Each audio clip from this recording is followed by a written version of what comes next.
2 நாளாகவும் 7:14.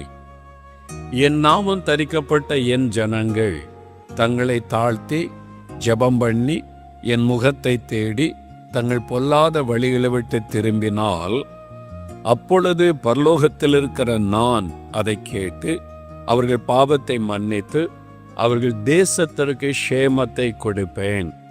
கர்த்தர் என்ன சொல்லுகிறார்? தேசத்திற்கு க்ஷேமத்தை நான் கொடுப்பேன் என்பதாக சொல்லுகிறார். ஆங்கில வேதாகமத்தில் என்ன வார்த்தை எழுதப்பட்டிருக்கிறது? I will heal the nation. நான் தேசத்தை சுகமாக்குவேன், தேசத்தில் சுகத்தை நான் வருவிப்பேன் என்பதாக ஆண்டவர் சொல்லுகிறார். அப்படியானால் தேசம் நோய்வாய்ப்பட்டிருக்கிறது. தேசம் பலவிதமான நோய்களினாலே பாதிக்கப்பட்டு ஒரு பாதிப்புகள் உள்ள சூழ்நிலையிலே காணப்படுகிறது. இந்த தேசத்துக்காக நான் க்ஷேமத்தை கொடுக்க வேண்டுமானால் என்ன செய்ய வேண்டும் என்று ஆண்டவர் சொல்லி இருக்கிறார். தேசத்தை பாருங்கள், பலவிதமான வியாதியினால் தேசம் பாதிக்கப்பட்டிருக்கிறது. பாவம் ஒரு பக்கம், சாபம் ஒரு பக்கம், பிசாசனுடைய கிரியைகள் ஒரு பக்கம், மந்திரவாதங்கள் ஒரு பக்கம், அநீதிகள் அக்கிரமங்கள் ஒரு பக்கம். நம்ம நீதியை இப்பொழுது பார்க்க முடியவில்லை. அநீதியான காரியம் துணிகரமாக தேசத்தில் செய்யப்படுகிறது. இது அநீதி அக்கிரமம் என்று சொன்னாலும் அதை துணிகரமாய் செய்யப்படுகிறதை நம்ம பார்க்கிறோம். யார் அதை கேட்க முடியும்? யார் தட்டி கேட்க முடியும்? இதைத்தான் நாங்கள் செய்வோம் என்று மனிதருடைய உள்ளங்களிலே அநீதியை குறித்த ஒரு துணிகரம் என்று விட்டது. தேசம் அநீதத்தினால் நிரம்பி இருக்கிறது. அக்கிரமங்கள் தேசம் முழுவதிலும் பரவி இருக்கிறது. தேசத்திலே குடியிருக்கிற மக்களுக்கு பாதுகாப்பில்லை, குழந்தைகளுக்கு பாதுகாப்பில்லை, பெண்களுக்கு பாதுகாப்பு இல்லை, விவசாயிகளுக்கு போதுமான பாதுகாப்பு இல்லை. ஒரு பக்கம் மீனவர்கள் போராடி கொண்டிருக்கிறார்கள். இப்படி ஒவ்வொரு பகுதியிலும் மக்கள் தங்களுக்கு ஒரு உரிமைக்காக, நீதிக்காக போராடுகிறார்கள். ஆனால் ஆண்டவர் என்ன சொல்லுகிறார்? இந்த வியாதிப்பட்ட நோய்வாய்ப்பட்ட இந்த தேசத்தை நான் சுகமாக்குவேன், நான் இந்த தேசத்திற்கு க்ஷேமத்தை தருவேன். ஆண்டவர் வாக்கு கொடுத்து விட்டார். அதை விசுவாசிக்க வேண்டும். அதற்கு தேவ பிள்ளைகளாகிய நாம் என்ன செய்யணும்? இந்த தேசத்திற்கு க்ஷேமம் வரணும், தேசம் சுகமாக்கப்படணும், தேவ நீதி வெளிப்படணுமானா யார் கரத்தில் அது இருக்கிறது? யாரை ஆண்டவர் நோக்கி பார்க்கிறார்? தேசத்தில் இருக்கிற அதிகாரிகளையா, தேசத்தை ஆளுகிற தலைவர்களையா, தேசத்தில் இருக்கிற பிரபலமானவர்களையா, அல்லது கார்ப்பரேட் கம்பெனிகளையா? யாரை தேவன் நோக்கி பார்க்கிறார்? யார் மூலமாக தேவன் இந்த திட்டத்தை தேசத்தில் நிறைவேற்ற முடியும்? யாரை வைத்து அவர் இந்த காரியத்தை செய்ய முடியும்? யார் மூலமாக இதை செய்ய முடியும்? தேவன் தன் திட்டத்தை நிறைவேற்ற வேண்டுமானால் யாரிடத்திலே அவர் எதிர்பார்க்கிறார்? இந்த வசனம் சொல்லுகிறாரு, என் நாமம் தரிக்கப்பட்ட என் ஜனங்கள். அல்லேலூயா. இவங்க கிட்ட தான் தேசத்தின் ஆசீர்வாதம் இருக்கிறது. இவங்களை கொண்டுதான் தேசத்திலே மாற்றத்தை உண்டாக்க முடியும். இவர்களை வைத்துதான் தேசத்திற்கு நான் சுகத்தை கொடுக்க முடியும். என் நாமம் தரிக்கப்பட்ட என் ஜனங்கள். யார் அவங்க? அவங்க எங்க இருக்கிறாங்க? இந்த என் நாமம் தரிக்கப்பட்ட என் ஜனங்கள் என்று ஆண்டவர் சொல்லுகிறாரே, அவள் எங்க இருக்கிறாங்க? அவங்களை எங்கே தேடுவது? இங்கதான் இருக்கிறாங்க.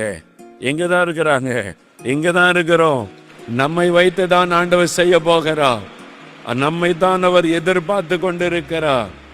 என் பிள்ளைகளே, என் நாமம் தரிக்கப்பட்ட, என்னால் ரட்சிக்கப்பட்ட, என்னால் அபிஷேகம் பண்ணப்பட்ட, என் நாமத்தை அறிந்திருக்கிற உங்ககிட்ட தான் தேசத்தின் க்ஷேமம் இருக்கிறது. உங்கள் மூலமா தான் தேசத்தில மாற்றம் வரப்போகிறது. இந்த தேசத்தில தேவன் தன் திட்டத்தை தீவிரமாய் நிறைவேற்றுவது உங்க கரத்துல தான் இருக்கிறது.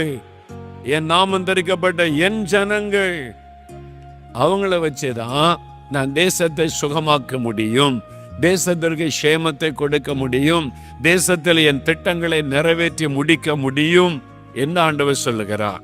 அப்ப ஆண்டவர் சுகமாக்க ஆயத்தம், தேசத்தை மறுரூபப்படுத்த அவர் ஆயத்தம், தேசத்திலே தன் நீதியை விளங்க பண்ண அவர் ஆயத்தமாய் இருக்கிறார்.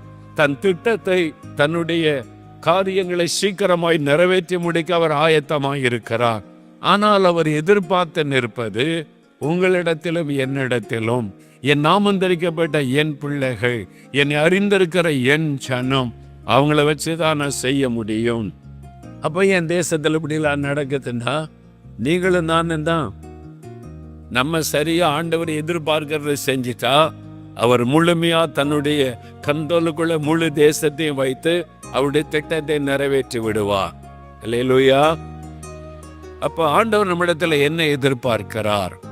அப்ப நம்ம தேசத்தை அவர் சுகமாக்கணும், இந்த பாவ சாபங்களை எல்லாம் மாற்றணும், இந்த அக்கிரமத்தை எல்லாம் நீக்கி தேசத்துல ஒரு எழுப்புதலை கொண்டு வரணும். தேவத்திட்ட இந்த தேசத்துல நிறைவேறணுமானா தேவன் நம்மிடத்தில் எதிர்பார்க்கிற காரியம் என்ன? ஆண்டோடைய முகத்தை தேடணுமா? முகத்தை தேடினா என்ன நடக்கும்? ஆண்டவர் சொல்லுகிற எரேமியா 29:13, உங்கள் முழு இருதயத்தோடு என்னை தேடினால், என்னை தேடுகையில் என்னை கண்டுபிடிப்பீர்கள், நான் உங்களுக்கு காணப்படுவேன் என்று கர்த்தர் சொல்லுகிறார். உங்களை தானே தேடுற ஆண்டவரேன்னா? இல்லை, நிறைய பேர் என் முகத்தை தேடுறது இல்லை. அப்ப எதை தேட? கர்த்தரை தேடுறோம். கர்த்தரை தேடுறோம் தானே சொல்றாங்க. கர்த்தரை தேடுறாங்க ஐயா, என் கையை தான் தேடுறாங்க. அதை பற்றி வலது கையில் என்ன ஆசீர்வாதம், இடது கையில் என்ன ஆசீர்வாதம், அதுக்கெல்லாம் பிரசங்கம். அதனால இந்த ஆசீர்வாதம் வேணும், அந்த ஆசீர்வாதம் வேணும், அதுதான் தேடுறாங்க. என் கையை தான் எல்லாரும் பார்க்குறாங்க, என்ன ஆசீர்வாதம் கிடைக்கும் என்பதாக. என் முகத்தை யார் தேடுறாங்க? யோசித்து பாருங்க. ஆண்டவர் சொல்லுகிறார், என் முகத்தை தேடுங்கள். என் நாமம் தரிக்கப்பட்ட என் பிள்ளைகளே, என் ஜனங்களே, என்னால் ரட்சிக்கப்பட்ட என் பிள்ளைகளே, என் ஊழியர்களே, என் ஆசீர்வாதத்தை தேடுகிறீர்களே, என் முகத்தை தேடுங்கள். இங்கே தான் குறைவுபட்டிருக்கிறோம். அதுதான் இன்றைக்கு தேசத்தின் ஆசீர்வாதத்துக்கு தடையாயிருக்கிறது, எழுப்புதலுக்கு தடையாயிருக்கிறது. சுயநலமான ஜெபம் பெருகிவிட்டது. எனக்கு அது வேணும், இது வேணும், அதை செய்யுங்க, இதை செய்யுங்க, நான் விசுவாசிக்கிறேன் ஆண்டவரை என்று. ஆண்டவர் சொல்லுகிறார், நான் வேண்டுமா, என் ஆசீர்வாதம் வேண்டுமா?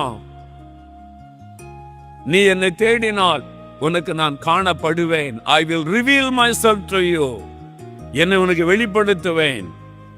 ஏன் ஆண்டவர் முகத்தை பார்க்க சொல்ற தெரியுமா? ஒரு முகம் எப்படி தெரியுமா? நீங்க அவரை தரிசிச்சா தெரியும். நான் பல சமயங்கள் ஆண்டவரை தரிசித்த போது 1-2 சமயங்கள் அவரை சந்தோஷமா நான் பார்த்திருக்கிறேன். சில சமயங்கள் தான் அவரை சந்தோஷமா நான் பார்த்திருக்கிறேன். பெரும்பாலும் நான் அவரை பார்த்ததெல்லாம் ஏசாயா 53:3 அவர் துக்கம் நிறைந்தவர், துக்க முகத்தோட, அப்படிதான் நான் பார்த்திருக்கேன். கண்ணீர் நிறைந்த கண்களோட, அப்படிதான் அவரை பெரும்பாலும் நான் பார்த்திருக்கிறேன். நான் அமெரிக்கா போகும்போது ஆண்டவர் தன்னை வெளிப்படுத்தினார். மியான்மர் தேசத்துல அதிகாலை 2 மணிக்கு என்னை சந்தித்தார். இப்படி பல தேசங்களுக்கு போகும்போது விடியற்கால சமயத்தில் என்னை சந்தித்திருக்கிறார். அப்படி ஒரு தேசத்தை குறித்து ஆண்டவர் பேசும்போதெல்லாம் துக்கம் நிறைந்தவராய், உள்ளத்தில் வேதனை நிறைந்தவராய், என் மகனை, இதெல்லாம் என்னை துக்கப்படுத்துகிற ஒரு விஷயம், இந்த தேசத்துல நடக்கிறது, ஜெபமணிவியா? அவருடைய முகம் துக்கம் நிறைந்த முகம். அந்த ஆண்டு முகத்தை தேடுங்க. குருத்தோலை பண்டிகை கொண்டாடுறோம். எல்லாரும் ஓசன்னா பாட்டு பாடி, குருத்தோலையில சிலுவை, குருத்தோலை பிடித்து கொண்ட பாட்டை பாடி ஓசன்னா என்று ஆர்ப்பரிக்கிறோம், சந்தோஷப்படுகிறோம். சந்தோஷமான பண்டிகையாக குருத்தோலை பண்டிகை கொண்டாடுறோம் எல்லாரும். ஆனால் அந்த பண்டிகையில் என்ன நடந்துச்சு தெரியுமா? இயேசு எருசலேமுக்குள்ள அவர் கழுதின் மேல ஏறி அவர் பவனியாய் வருகிறார். சீஷர்கள், மக்கள் எல்லாருக்கும் சந்தோஷம், எல்லாம் துதிக்கிறாங்க, குதிக்கிறாங்க. ஆண்டவர் ஏன்னா கோவேறு கழுதை மேல வருகிறார். நம்ம ஊர்ல அழைக்கிற அந்த கழுதை கிடையாது, இது கோவேறு கழுதை. குதிரை விட கொஞ்சம் சின்னதா இருக்கும். ராஜாக்கள் ஏறக்கூடிய கழுதை. கோவேறு கழுதைன்னா, கோன்னா ராஜா, ராஜா ஏறக்கூடிய கழுதைக்கு தான் கோவேறு கழுதைன்னு பேரு. அந்த காலத்துல ராஜாக்கள் யுத்தத்துக்கு போகும்போது குதிரையில போவாங்க, ரதத்துல போவாங்க. யுத்தம் முடிஞ்சு வெற்றி பெற்று திரும்பினா அந்த பட்டணத்துக்குள்ள, தேசத்துக்குள்ளே வரும்போது அந்த எல்லையிலிருந்து இந்த கோவேறு கழுதையில ராஜாவை ஏற்றி ஊர்வலமா அழைத்து கொண்டு வருவான். அது ஒரு வெற்றி பவனி. நம்ம வெற்றி பெற்று விட்டோம், மக்கள் எல்லாம் ஆர்ப்பரிப்பாங்க, துணிப்பாங்க. அதுதான் கோவேறு கழுதை, ராஜா வெற்றி பவனியாய் வருகிற கழுதை. அப்படிதான் இயேசு வரும்போது சீசர்களுக்கெல்லாம் சந்தோஷம். இனி ரோமருடைய ஆட்சி முடிய போகிறாரு, இயேசு ஆட்சி பண்ண போகிறார். எல்லாரும் அவருக்கு முன்னால நடுங்க போறாங்க, சந்தோஷமா ஆர்ப்பரிக்கிறாங்க, துதிக்கிறாங்க, பாட்டு பாடுறாங்க. ஜனங்கள்லாம் அவர் செய்த அற்புதத்தை கேள்விப்பட்டதுனால மகிழ்ச்சியோடு துதிக்கிறாங்க. எல்லாரும் சந்தோஷமா இருக்கிறாங்க. இப்ப இயேசுடைய முகத்தை உற்று பாருங்க. நீ கொஞ்சம் கவனித்து இயேசுடைய முகத்தை உற்று பாருங்க. வெளியில பார்த்தா அவர் பவனியா வருகிறாரு, கழுதையில வருகிறார், எல்லாரும் ஆர்ப்பரிக்கிறாங்க, பெருங்கூட்டம் ஆர்ப்பரிக்கிறது. இப்ப அப்படியே நீங்க ஃபோக்கஸ் பண்ணி அந்த கேமராவை இயேசுவின் முகத்துக்கிட்ட கொண்டு போனா அந்த முகம் எப்படி இருக்குது? அவருடைய கண்களிலே கண்ணீர். லூக்கா 19:41 நகரத்தை பார்த்து கண்ணீர் விட்டு அழுதார். யாருமே அதை கவனிக்கல. நீங்க பாருங்க அந்த சம்பவத்தை. பேதுரு, யோவான், யாக்கோபு யாருமே இயேசுவின் முகத்தை பார்க்கவே இல்லை. எல்லாரும் இயேசுவை குறித்து மகிழ்ச்சி அடைகிறாங்க, இயேசுவை வச்சு சந்தோஷப்படுகிறாங்க. ஆனால் இயேசுடைய இருதயம் எப்படி இருக்கிறது என்று யாரும் கவனிக்கவில்லை. இன்னைக்கு அதைத்தான் சபை செய்கிறது, அதைத்தான் ஊழியர்கள் செய்து கொண்டு இருக்கிறோம். ஆண்டவரை குறித்த சந்தோஷம், மகிழ்ச்சி, நடனம், களிகூறுதல் எல்லாமே இருக்கிறது. அந்த இயேசுவின் முகத்தை நாம் கவனித்து பார்க்கவில்லை. அவருடைய இருதயம் என்ன நினைக்கிறது என்று சிந்திப்பார் இல்லை. ஆகவேதான் ஆண்டவர் சொல்லுகிறார், என் முகத்தை தேடுங்கள். அவருடைய முகத்தை உற்று பார்த்தால் என்ன நடக்கும்? ஐயோ, அவர் அழுகிறார். யாராவது ஒருத்தர் கவனித்திருந்தால், பேதுருவோ, யோவானோ, யாக்கோபோ யாராவது ஒருவர் இயேசுவின் முகத்தை கவனித்திருந்தால், இல்ல அமைதியாருங்க, கீப் குவைட், சத்தமிடாதுங்க, ஓசனை போடாதுங்க, அமைதியாருங்க. ஏன்? என்ன என்ன என்ன என்ன பேதுரு என்ன? இயேசு பாருங்க, அழுகிறா, கண்ணு கண்ணி. நம்ம எல்லாம் சந்தோஷப்படுறோம், அவர் அழுகிறாரே. அவருடைய முகத்தங்க பார்க்க யாருமே இல்லை. ஏன்னா உள்ளத்தின் பாரம் முகத்துல தான் வெளிப்படும். நம்முடைய இருதயம் எப்படி இருக்கிறதை முகம்தான் வெளிப்படுத்தும். அவர் சோகமா இருக்கிறாரா, துக்கமா இருக்கிறாரா, அவர் கலக்கமா இருக்கிறாரா, முகம்தான் வெளிப்படுத்தும். ஆண்டவர் சொல்ல, முகத்தை தேடுங்க. அவர் நமக்கு தரிசனமாவது முகத்தை பார்த்தாலே தெரிஞ்சிடும் அவருடைய உள்ளம் எவ்வளவு துக்கம் அடைந்திருக்கிறார். அவர் துக்கம் நிறைந்தவர். He was a man of sorrow. திரளான ஜனங்களை கண்ட உடனே அவர் சந்தோஷமா, பாருங்க, சீசரிலே பேதுரு கம், யோவான் கம், யாக்கோபு வந்து பாருங்க, எவ்வளவு ஜனம் பார்த்தீங்களா, நமக்கு நம்ம ஜெயிச்சிட்டோம் அப்படி சொன்னாரா இயேசு? திரளான ஜனங்களை கண்டபோது சந்தோஷப்படல, மகிழ்ச்சி அடையல, சீசர்களிட பெருமையா பேசல. ஜனங்களுக்காக நான் பரிதபிக்கிறேன். பேதுருவே, யோவானே, இந்த ஜனங்களுக்காக நான் பரிதபிக்கிறேன். மேய்ப்பனில்லாத ஆடுகளை போல இருக்கிறான், தொய்ந்து போனவளா இருக்கிறாங்க, சீதரப்பட்டவளா இருக்கிறாங்க. இந்த ஜனங்களுக்காக நான் பரிதபிக்கிறேன். அதுதான் இயேசுடைய இருதயம். நாமுடைய முகத்தை தேடன் ஆண்டவர் சொல்ற. என் ஆசீர்வாதத்தை தான் தேடுறாங்க எல்லாருமே. என் முகத்தை நீங்களாவது என் முகத்தை தேடுவீங்களா? என் நாமம் தரிக்கப்பட்ட என் பிள்ளைகளை, தேசத்துக்காக செபிக்க வந்திருக்கிறீங்க. நான் உங்களுக்கு வாக்கு கொடுத்துட்டேன், தேசத்தை மாற்றுவேன், தேசத்துக்கு சேமம் தருவேன், தேசத்தை சுகமாக்குவேன். ஆனா என் முகத்தை தேடுவீங்களா? அடுத்த ஆண்டு சொல்ல, என் முகத்தை தேடி தங்கள் பொல்லாத வழிகளை விட்டு திரும்பினால். ஏன் ஜனந்தான், ரட்சிக்கப்பட்டவங்க தான், அபிஷேகம் பெற்றவங்க தான், என் ஊழியர்கள் தான் பொல்லாத வழிகள் காணப்படுகிறது. உலகத்தின் மக்களை போல காணப்படுகிறார்கள். அவனும் லஞ்சம் வாங்குறான், கிறிஸ்தவனை லஞ்சம் வாங்குகிறான். அவனும் ஜாதி பெருமையோடு பேசுகிறான். சபைக்குள்ள இருக்கிற அந்நிய பாஷை பேசுறவங்களும் ஜாதி பற்றி பேசுகிறார்கள். அவங்களும் வரதட்சணை கொடுமை பண்றான். எவ்வளவு தருவ, எவ்வளவு காசு தருவ, நீ உன் மகளுக்கு வந்து எத்தனை நகை போடுவ, எவ்வளவு ரொக்கம் தருவன்னு கேட்கிறான். ரட்சிக்கப்பட்ட அபிஷேகம் பற்றவனும் கேட்கிறான், எவ்வளவு நகை போடுவீங்க, எவ்வளவு ரொக்கம் தருவீங்க? கேவலமா இல்லை, அசிங்கமா இல்லை, நீ என்னால் ரட்சிக்கப்பட்டவன் என்று சொல்லுவதற்கு நான் வெட்கப்படுகிறேன் என்று ஆண்டவர் சொல்லுகிறபடி தானே ரட்சிக்கப்பட்ட பிள்ளைகள் நடந்து கொள்ளுகிறோம். என்ன வித்தியாசம்? ரட்சிக்கப்பட்ட அபிஷேகம் பெற்ற உனக்கும் ரட்சிக்கப்படாத உலக மனிதனுக்கு என்ன வித்தியாசம்? அவனும் ஜாதி பெருமை பேசுகிறான், நீயும் ஜாதி பெருமை பேசுகிறாய். அவனும் பணம் கேட்கிறான், நீயும் பணம் கேட்கிறாய். அவனும் வரதட்சணை கேட்கிறான், நீயும் வரதட்சணை கேட்கிறாய். என்ன வித்தியாசம்? உன் ஜெபத்தை கேட்டு நான் எப்படி தேசத்தை மாற்ற முடியும்? உன் வாழ்க்கை மாறவில்லை, உன் சாட்சியான வாழ்க்கையை நீ காண்பிக்கவில்லை, அக்கிரமம் உன் வீட்டுக்குள்ளே காணப்படுகிறது, பொல்லாத வழிகள் காணப்படுகிறது, உலக மனிதருக்கு உனக்கு வித்தியாசம் இல்லை, எப்படி தேசத்தை மாற்ற முடியும்? யோசித்து பாருங்க. எப்படி தேவன் பதில் கொடுக்க முடியும்? கிராமம் ஜெபிக்க போனோம், மாவட்டமாய். ஒரு முறை நான் போனேன், ஒரு மாவட்டத்தில் ஒரு கிராமத்துக்குள்ள கூட்டிட்டு போனாங்க. ஜெபிக்க நடந்து போகிறோம். சொன்னாங்க, அண்ணா இந்த தெருவில் ஒரு சர்ச் இருக்குது, அந்த தெருவில் ஒரு சர்ச் இருக்கு. ஓகே, ஒருவேளை இது CSI கேத்தலிக் சர்ச்சா இருக்கலாம், பல டினாமினேஷன் இருக்குல்ல. இல்லை, இந்த தெருவில் இருக்கிறதும் இந்த சர்ச்சு தான். இந்த சர்ச்சில் ஒரே டினாமினேஷன் தான், 2 டினாமினேஷன் இல்லை. இந்த தெருவில் ஒரு சர்ச்சு, அந்த தெருவில் ஒரு சர்ச்சு, ஒரே டினாமினேஷன். நான் கேட்டேன், ஒரே ஊர் தானே, ஒரே கிராமத்துக்குள்ள இந்த தெருவில் ஒரு சர்ச்சு, அந்த தெருவில் ஒரு சர்ச்சு, ஏன்? இது இந்த ஜாதிக்காரங்களுக்கு, இது இந்த ஜாதிக்காரங்களுக்கு. நான் கேட்டேன், 2 சர்ச்சிலும் ஆறாம் நடக்குது, 2 சர்ச்சிலையும் ஊழியர்லாம் வர்றாங்க, இல்லை எந்த சர்ச்சுக்கு இயேசு வருவார்? இது இந்த ஜாதிக்குள்ள சர்ச்சு, இது இந்த ஜாதிக்குள்ள சர்ச்சு. இயேசுவை பற்றி தான் பாடுறாங்க, வசனம் தான் வாசிக்கிறாங்க, இயேசுவின் நாமத்தினால தான் ஜெபம் பண்றாங்க, எல்லாம் பக்தியா நடக்குது. இதுல எந்த சர்ச்சுக்கு இயேசு வருவார்? இந்த ஜாதியினர் கூடுகிற சர்ச்சுக்கு வருவாரா? இந்த ஜாதியினர் கூடுகிற சர்ச்சுக்கு வருவாரா? இந்த உணர்வே இல்லாத கிறிஸ்தவர்கள், இந்த உணர்வே இல்லாத சபை தலைவர்கள், தங்கள் பொல்லாத வழிகள் நம்மளை பார்த்து சொல்ற, நம்ம கிட்ட ஏதாவது இருக்கிற ஆராய்ந்து பாருங்க. ஒரு சகோதரர் இந்துவா இருந்து ரட்சிக்கப்பட்டார்.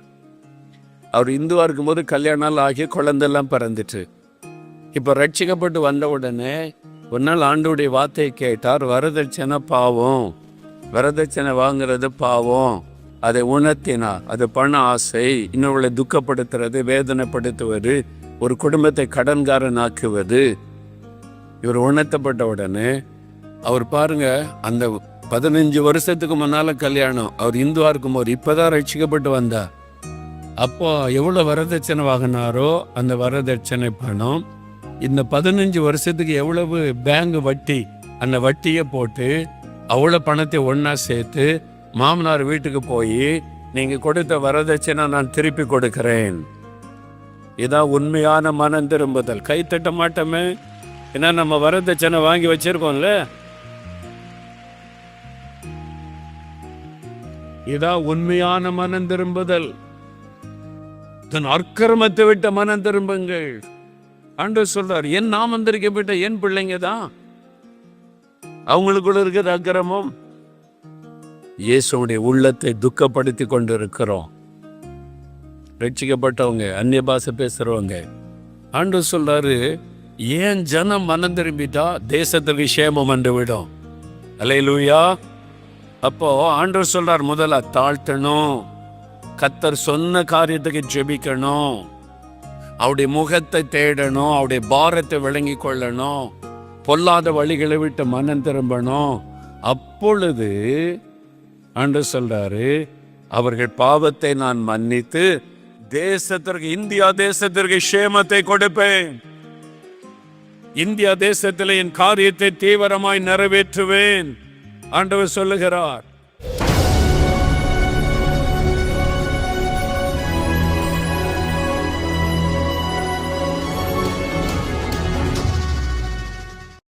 பிரியமானவர்களே, இயேசு கிறிஸ்துவின் நாமத்தில் நான் உங்களை வாழ்த்துகிறேன். இந்த நாளில் ஆண்டவர் உங்களோடு பேசியிருக்கிறார். இல்லை, ஆண்டவருடைய வசனத்தை நம்ம கேட்கும்போது அந்த கிருபையுள்ள வார்த்தைகளை கொண்டு ஆண்டவர் நம்மோடு பேசுகிறார்.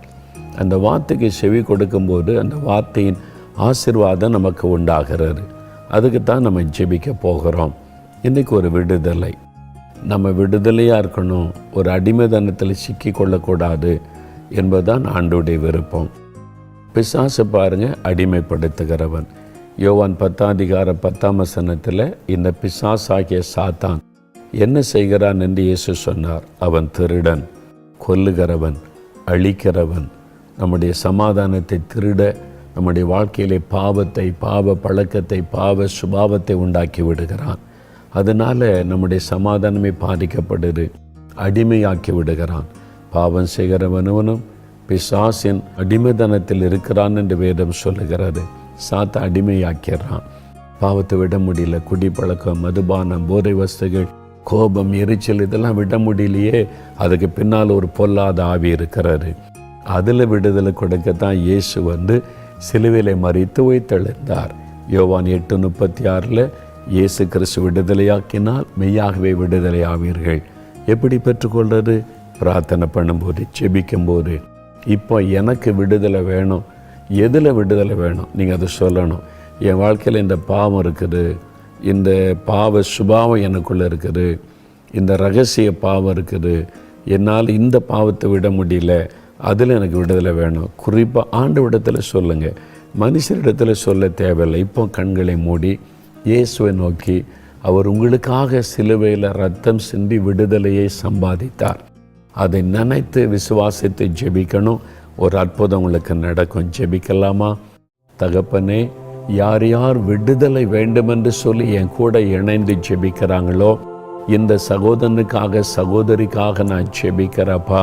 இந்த மதுபான பழக்கம், போதை வஸ்துகள், இந்த தவறான பாவ பழக்கங்கள், ரகசிய பாவங்கள், பாவ சுபாவங்கள், இதிலிருந்தெல்லாம் எனக்கு ஒரு விடுதலை வேண்டும் என்று சொல்லி உண்மையாய் மனம் திரும்பி விடுதலையை விரும்பி ஜெபிக்கிற இந்த சகோதரனுக்காக, இந்த சகோதரிக்காக நான் ஜெபிக்கிறப்பா. சிலுவையில் அவங்களுக்காக நீங்கள் ரத்தம் சிந்தினதை நினைத்து அருளுங்க. இவங்களுக்கு விடுதலை கொடுக்கவே நீ சிலுவையிலே பலியாகி பிசாசனுடைய வல்லமைகளை உறிந்து கொண்டீரல்லவா, அதை நினைத்தருளுங்கப்பா. இயேசு கிறிஸ்து விடுதலையாக்கினால் மெய்யாகவே விடுதலை ஆவீர்கள் என்ற வார்த்தை நான் விசுவாசித்து அவர்களுக்காக ஜெபிக்கிறேன். இப்பொழுதும் உடைய வல்லமை அவர்களுக்குள்ளே பாய்ந்து வரணும். ஒரு விடுதலை அவர்களுக்குள்ளே உண்டாகணும். ஒரு அற்புதம் அவளுடைய வாழ்க்கையில நடக்கணும். இயேசு கிறிஸ்துவின் நாமத்தில் உம்முடைய வல்லமை இறங்கட்டும் என்று ஜெபிக்கிறேன். அந்த அடிமைத்தனத்தை கொண்டு வருகிற பொருளாத ஆவிகளை கடிந்து கொள்கிறேன் இயேசு கிறிஸ்துவின் நாமத்தினால். நம்முடைய இரத்தத்தின் வல்லமை அவர்களுக்குள்ளே இறங்கட்டும். இயேசுவின் நாமத்தில் இந்த நிமிஷம் முதலுடைய சுபாவங்கள், குணங்கள் மாறட்டும். பொருளாத இந்த பாவத்தை கொண்டு வருகிற அசுத்தாவின் கிரியைகள் விலகட்டும். நோய்கள் மறையட்டும். விடுதலை சுகம் உண்டாகட்டும். ஒரு அற்புத மாற்றம் இன்று முதல் அவருடைய ஆத்மாவிலும் சரீரத்திலும் உண்டாவதாக. நீ தொட்டதற்காக, விடுதலை தந்துவிட்டதற்காக உமக்கு ஸ்தோத்திரம், ஸ்தோத்திரம், ஸ்தோத்திரம். இயேசு கிறிஸ்துவின் நாமத்தில் ஜெபிக்கிறோம் பிதாவே. ஆமேன், ஆமேன்.